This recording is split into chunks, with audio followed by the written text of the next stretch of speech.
System 333 on air. Today we have a very special guest, very good friend of mine who currently is residing in China. His name is Agro Andrew.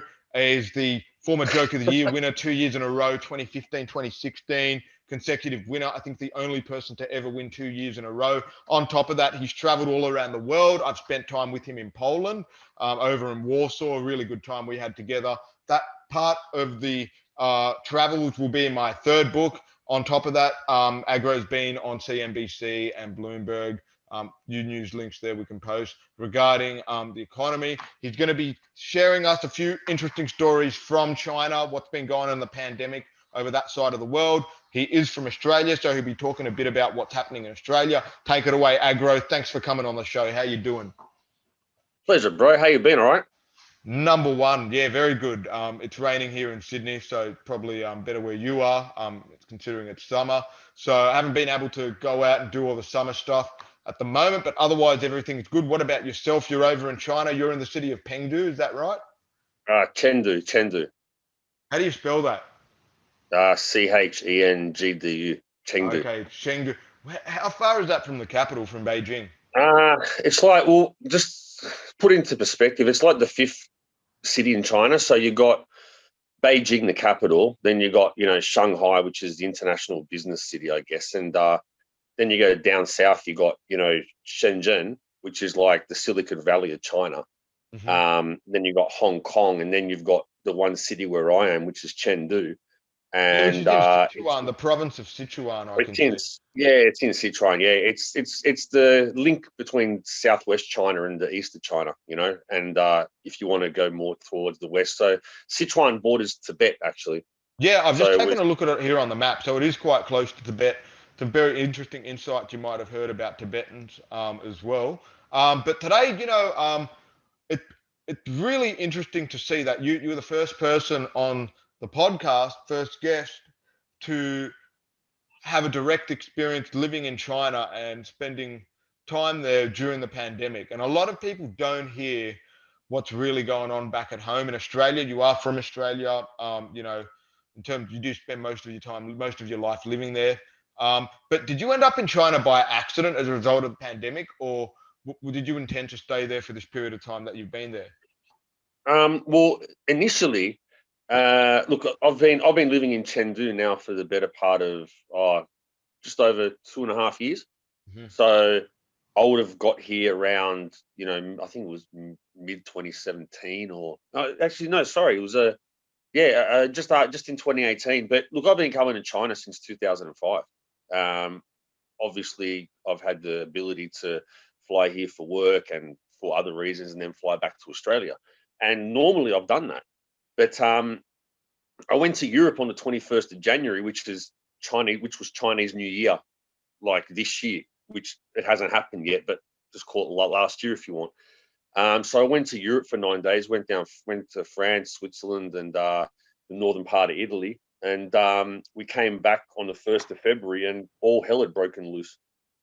And So and we when went, you came back, and you found out that hey, look, this your plans for travels were kind of foiled by the result.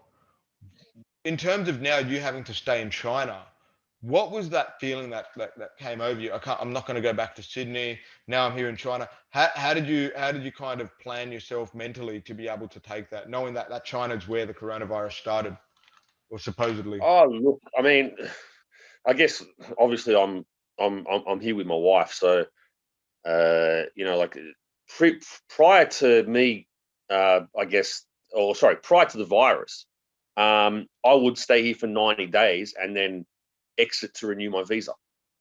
So my visa stipulation at the time was that I'd have to stay here for a maximum of 3 months, and then in order for my visa to be renewed, I'd have to, for example, travel to Hong Kong, just stay there today and then fly back, and that'd give me an extra 90 days. But um, the only reason that was the case was because when I went to the visa office in Australia to get my visa, it wasn't anyone's fault. It was just a misunderstanding. But I'm on a marriage visa, right? So the thing is that I could have been on a 2-year visa with multiple entries, staying as long as possible, at any given time. But they gave me a visa where I had to exit every 90 days for that 2-year period. Hmm. So once the virus started, I got that rectified and changed my visa, which I was lucky enough that I could do here. Yeah, because And otherwise you'd have to keep entering it in and out of the country, and you don't know what that's going to look like during the pandemic, right? It's too frantic.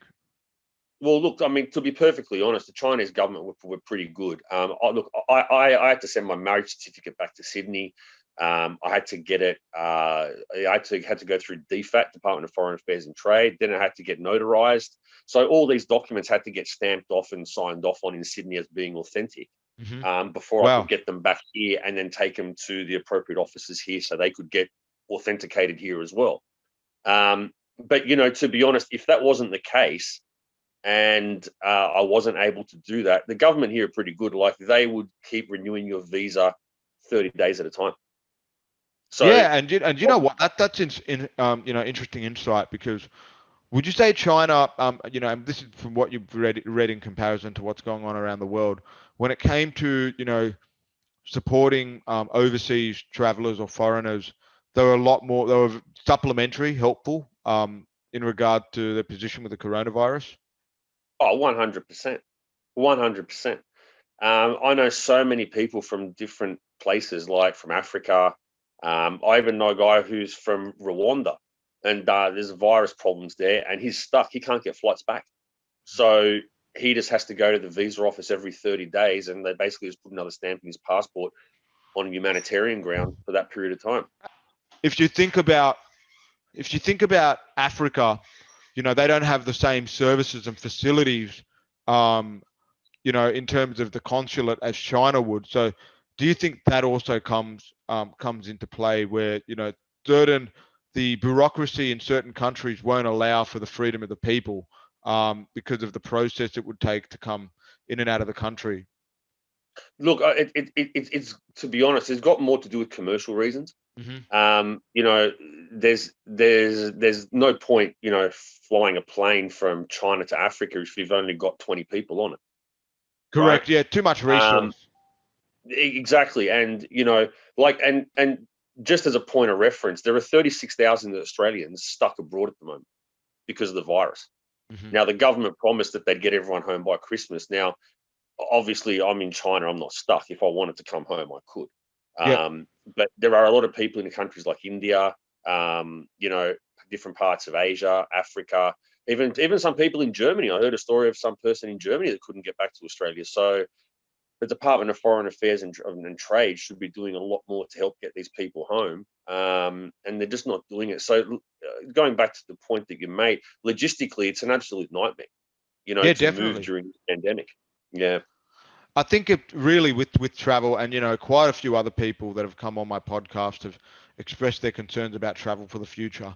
What does travel look like to you in terms of moving in and out of Australia and between China and the type of travel you were doing? Like, do you see that now it's better for you to stay put in one place until vaccine or something comes out? Like, how do you project the future of travel? Let's say just moving into 2021 or 2022.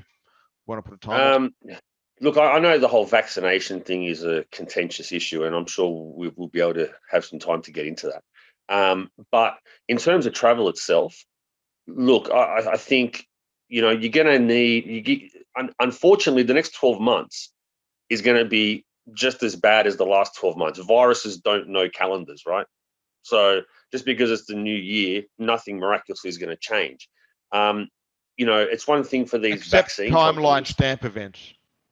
Yeah, well, look, I mean, you got to understand, right? They've got to vaccinate 7 billion people globally.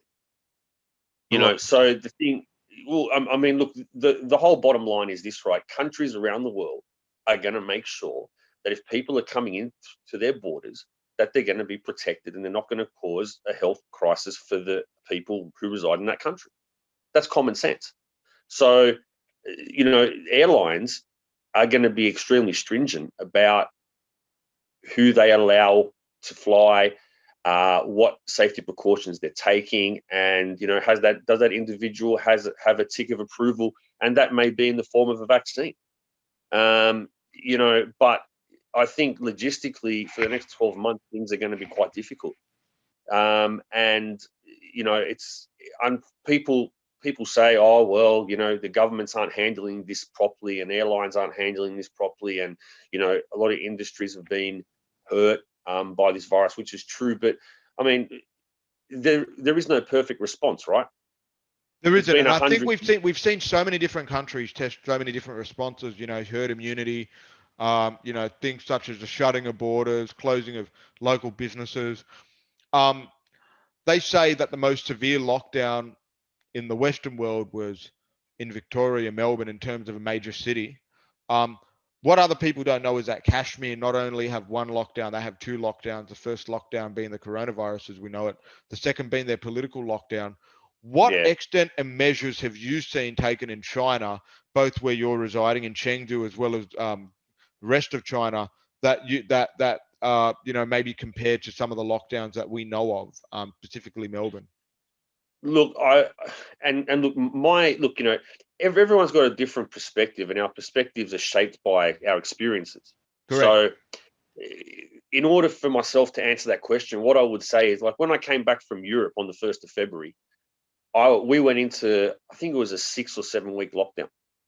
And essentially, what would happen is, so everyone lives in apartment blocks here. There's not spaces at a premium when you've got 1.4 billion people. So, what had happened is they'd give every family like one pass, and you could go out for one day and purchase essential things. Like, so you could go to a shopping center or a supermarket, right? Buy food, or you could do banking and stuff like that.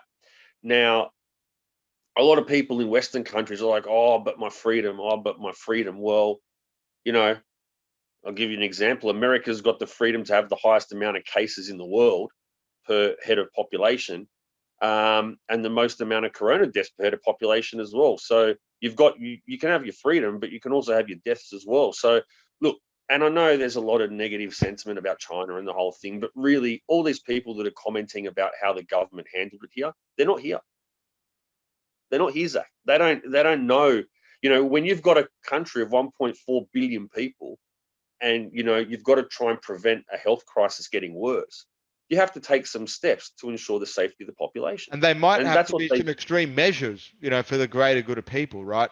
We're not, talking just something as simple as fucking just wear a mask and go about your business. Sometimes it means fucking lock out your suburb, don't go to work for 4 months, whatever, however long, work from home, do whatever. Just, it seems extreme, but it's necessary. It's part of human survival. well, and look, on the flip side of that, so what, we're only locked down for 6 7 weeks, man. It's not much. But guess what? After that, we haven't been locked down at all. Everything was back to normal here from what would have been April, bro. So Around basically, April. China got ahead of the game. From what you saw, China got ahead of the game early. They went into a full lockdown. Once, things were lifted, every infrastructure, transport, shopping malls, commercial business started going about. Life pretty much went back to normal. Would you say that? Yeah, look, with a few safety measures in place, like I read an article in Australia where people are freaking out about a code on their phone where it's sort of QR code, where it's like a health code. Like, so when you go into a shopping center, you Yep. show your code. Yeah, you do it. You do it in Mate, hotels. mate, it's been happening here for years, these codes. Mm-hmm. Whether it's for financial services, like for payments, or whether it's for health. So in China, you got like this little thing on your phone, and it's like a green tick, right? And essentially, when you go into a shopping center, you just show it to them, and that's it. And it just gives them satisfaction that, okay, this person's okay and has been tested and is fine, and he's not going to infect anyone else because he doesn't have anything wrong with him or her. So it's just common sense things that we can do to make society easier. And look, a lot of people are going to say, oh, yeah, it's authoritarian and blah blah blah. Like, these people don't know what they're talking about. They Okay, really so, don't. because I like how you've put I guess you the cat's out of the bag, the way you say it. There are people out there that overthink it, really believe it's part of a grand conspiracy. I know we've had a few people, on here who've expressed their concerns about, manipulation of information and data. As I've slowly gotten to understand the pandemic from different perspectives, Agro, one thing I realized was that the narrative, no matter where you were, was going to be different. It's something I spoke about years ago. But even when it came to the pandemic, so suddenly you can't just assume that there's, one person in charge of all these governments issuing what the people need to do. Maybe people speak about the World Health Organization, but there's a lot of governments and a lot of people, a lot of, policies that are implemented by countries that aren't for the recommendation of the WHO. You know what I mean? The way Russia are dealing with it is different to the way China's dealing with it, different to parts, Greece and all these other countries, right? And India. So ultimately, do you believe the governments are trying to take matters into their own hands individually, or do you think there is some kind of global, arbitrator, kind of telling each country what to do?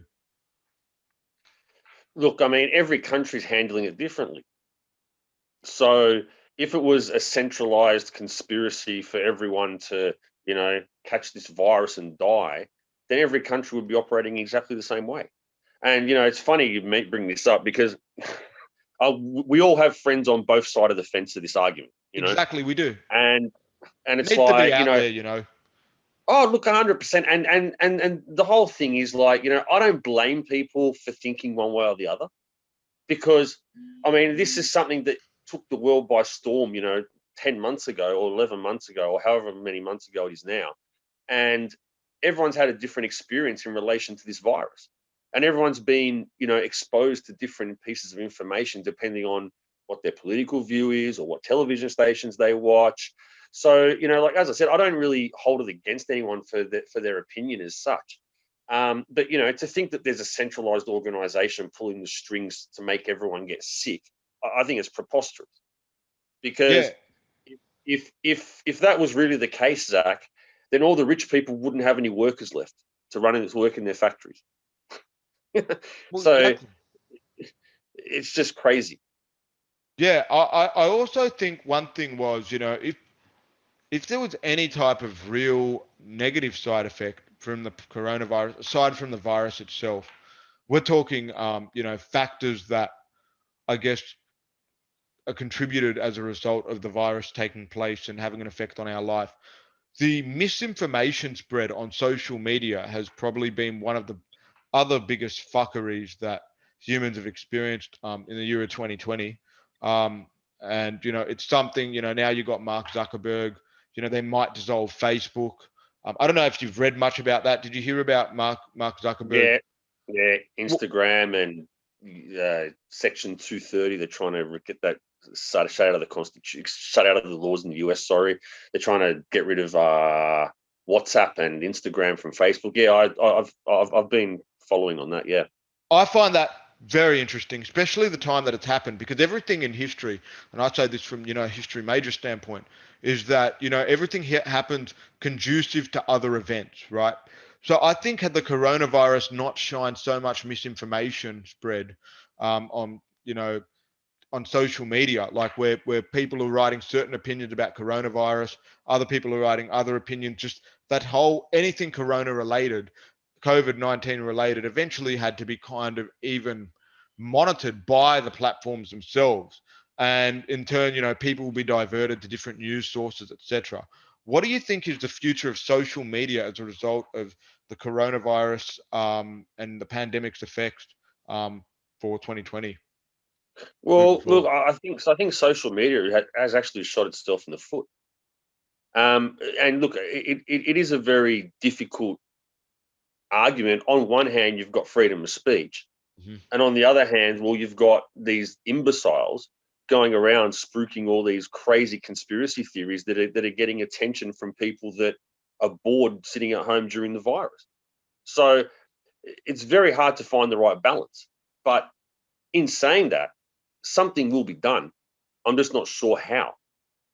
So already in Australia, they've put in a law about online trolls maybe fined up to 110,000. I don't know if you've come across that article. I I can saw it. send it. I Oh, think it's you have. ridiculous. Yeah. So I I think it's think ridiculous. if you were to ask me, that may be one of the first steps the Australian government are taking when it comes to cybersecurity or cyber crimes. I think because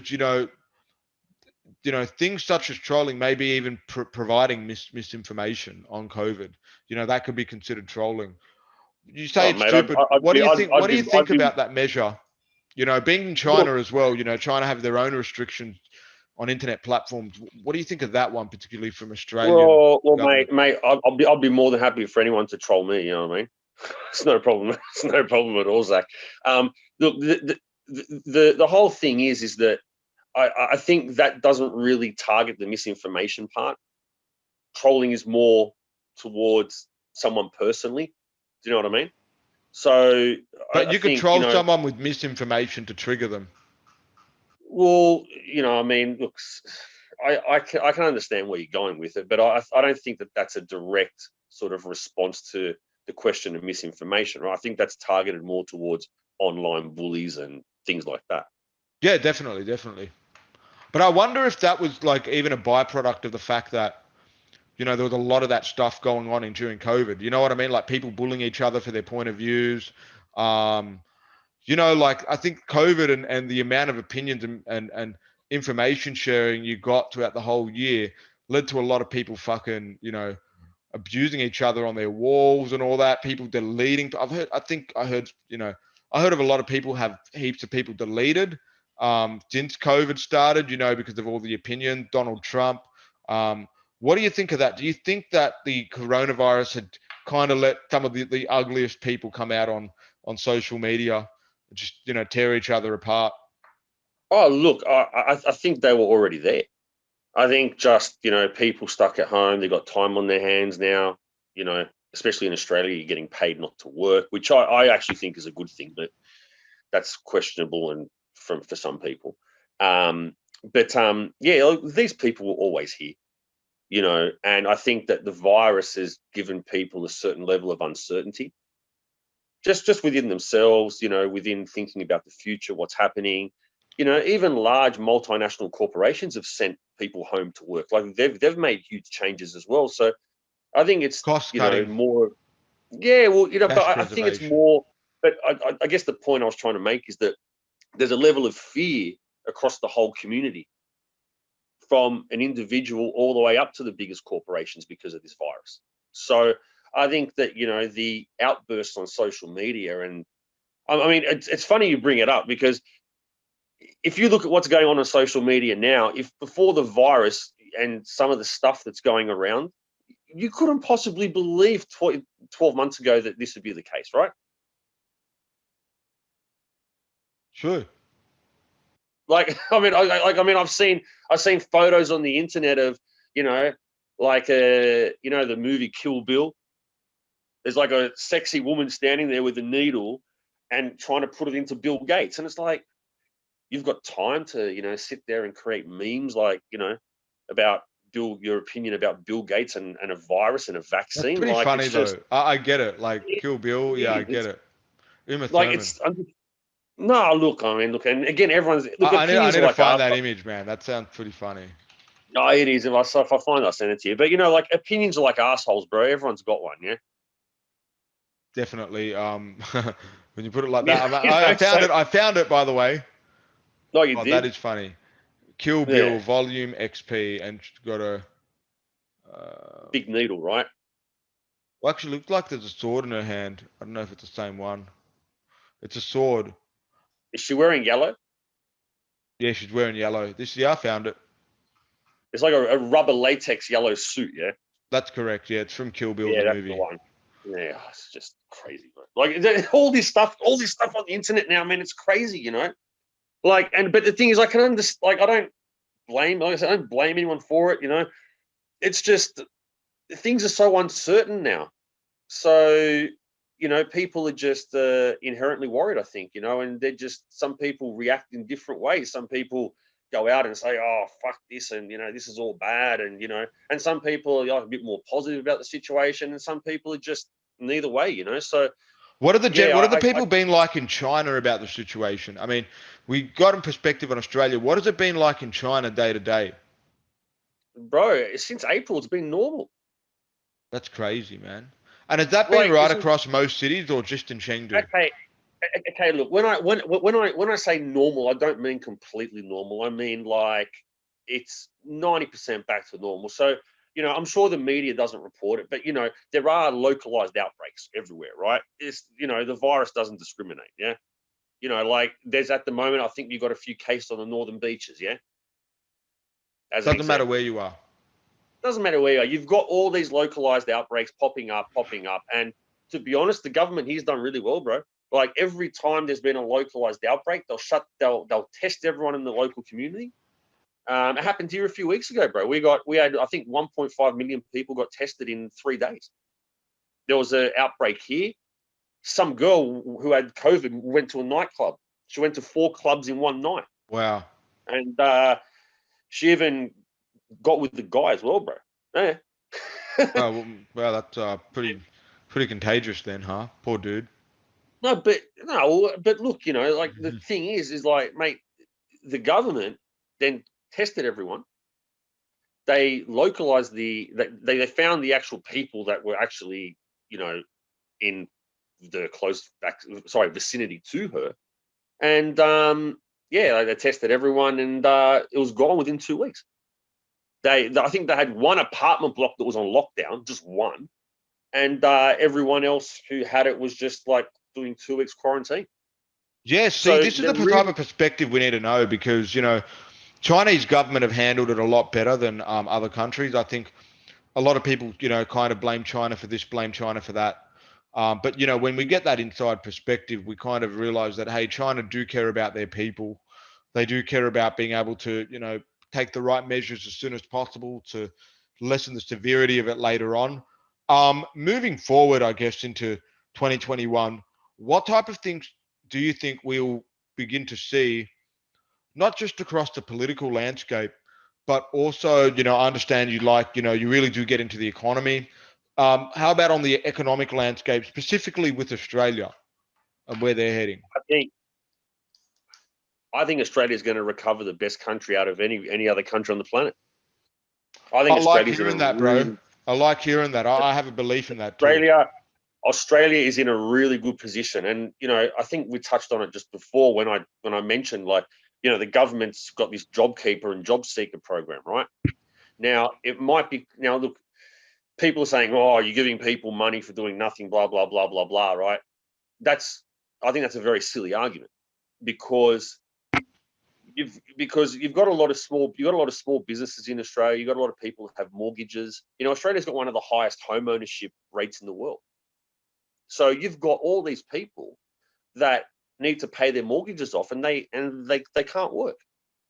The government spoke to the banks and put a freeze on payments for, I think it was 3 months or 4 months or whatever, however long it was. I haven't been following it that closely because I'm over here. But there isn't that level of economic support in too many other countries around the I know, world. and that's the very interesting thing because it's kind of like a bailout. And I remember when I had Yorick on my podcast just recently from Germany, he was talking about the bailout fund Germany had to help out the people too. So really, I mean, there are two ways to look at it. I think the first way to look at it is that it can keep things afloat for the meantime for businesses to recover. And look, I worked in a role for on the front line helping out business owners with queries around their employees and managing staff on the JobKeeper. And I think one thing I found was that a lot of businesses did recover, especially come September. You saw a bulk of businesses no longer on JobKeeper. Um, and they didn't even have to go for JobKeeper 2.0 because there were 3 strands of it, right? So JobKeeper actually did save a lot of businesses, especially in the interim. But I think moving into March, a lot of people want to know what will happen after that. What do you think will happen immediately once the JobKeeper payment stops? Well, okay, look, the first thing is nothing's perfect, right? Hmm. So there is going to be collateral damage from a global pandemic. That's Hmm. just in every country, it's going to happen. Hmm.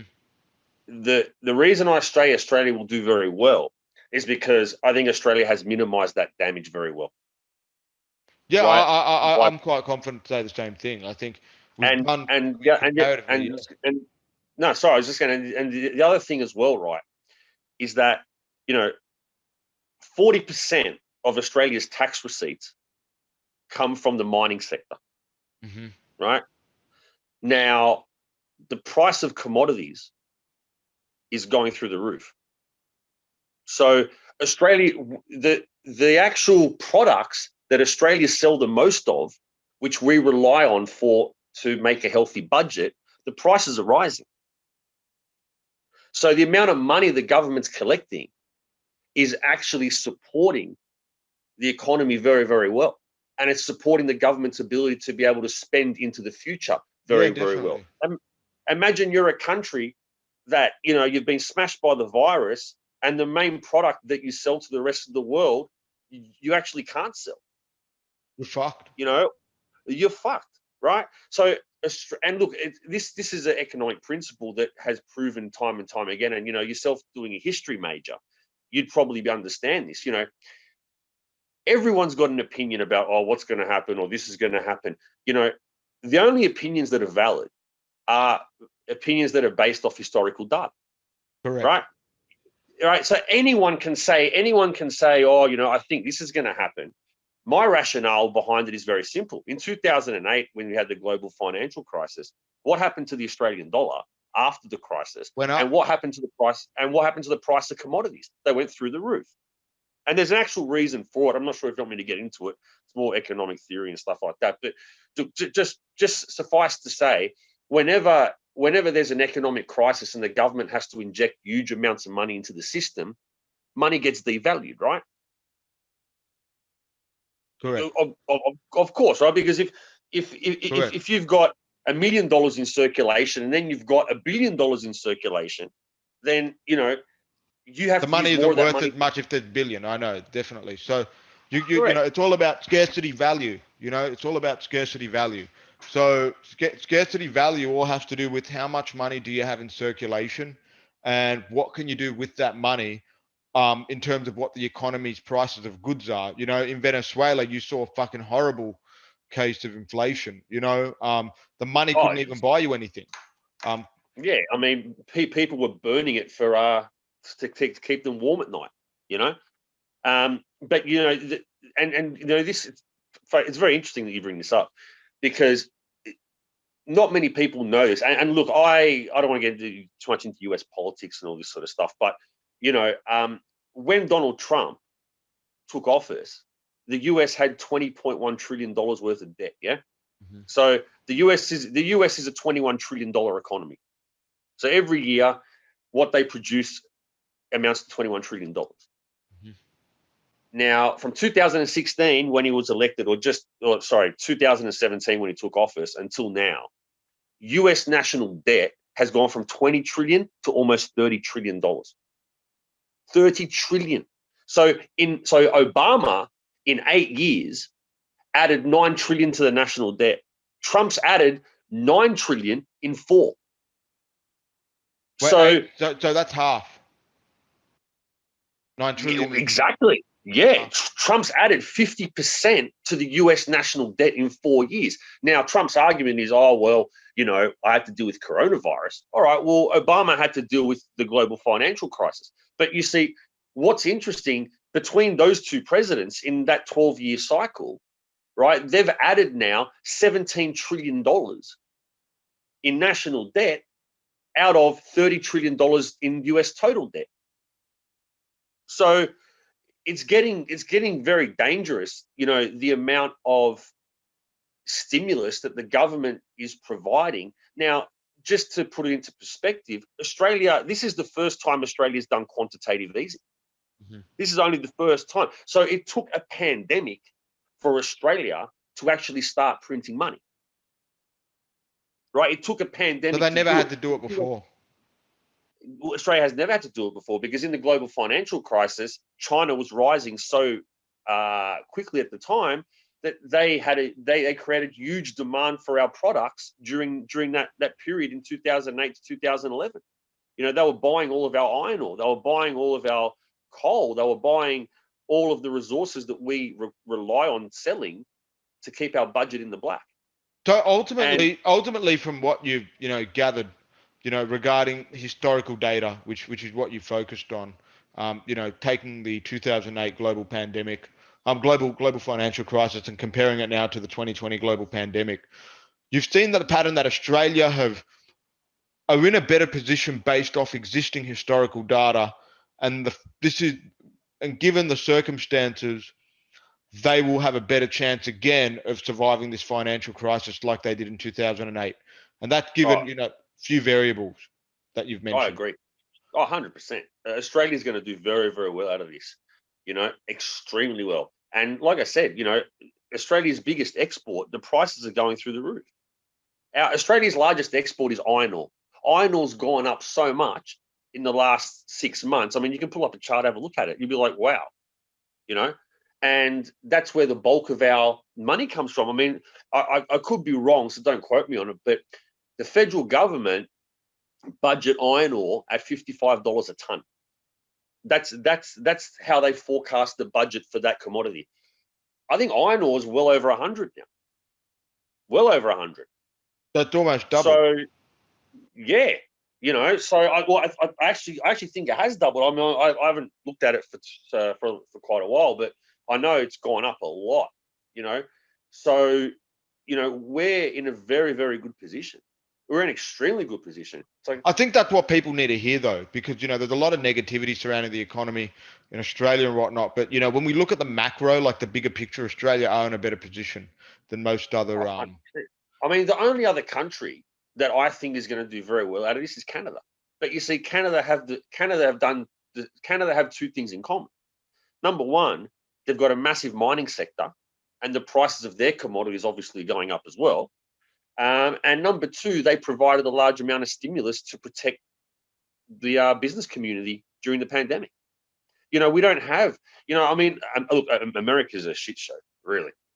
America's just, and people are, and it's really funny, Zach, because during this virus, no one is talking about debt levels. No one's talking about how many businesses have gone out of have had to let go of staff and have had to close down because, well, especially for Aussies, because our government's protected these businesses so well. But in the US, it's not the case. I mean, they're giving us a JobKeeper. How much is JobKeeper? What, Well, so it was $550? it was used to be 750 a week, which is 1,500. Then it went to 600, which is now 1,200 a fortnight, and now it's about 550, with about 1,100 a fortnight. So And when's that designed to finish up finish? Is end that end, end of March. okay? So we've still got some decent amount of time to run on that. Yeah, and the new JobKeeper start next week, I think, on the 5th. Okay. Well, yeah, I mean, these are all very good things. I think a lot of people in Australia are watching so much, like you said, people are watching social media and all this type of stuff. They're not looking at the things that are important, and I think we're going to come out of this extremely strong. So if you're an Aussie out there, I'd be, extremely happy with, the way things are going in spite of a pandemic, of course. Man, I love having you on the show today, man. That's a good way to wrap up to give people in Australia faith about the situation. Really appreciate that insight, Agro, for especially coming into 2021. I think more and more people need to kind of have an understanding, different perspective of people from all around the world living in different situations. And your perspective today has really been encouraging. So I want to say thank you again for coming on the show. And yeah, we hope to have you on again sometime in the future. It's all good, bro. I was just more than happy to come on and have a chat with you anytime, mate. Thanks, Agro. Have a good one.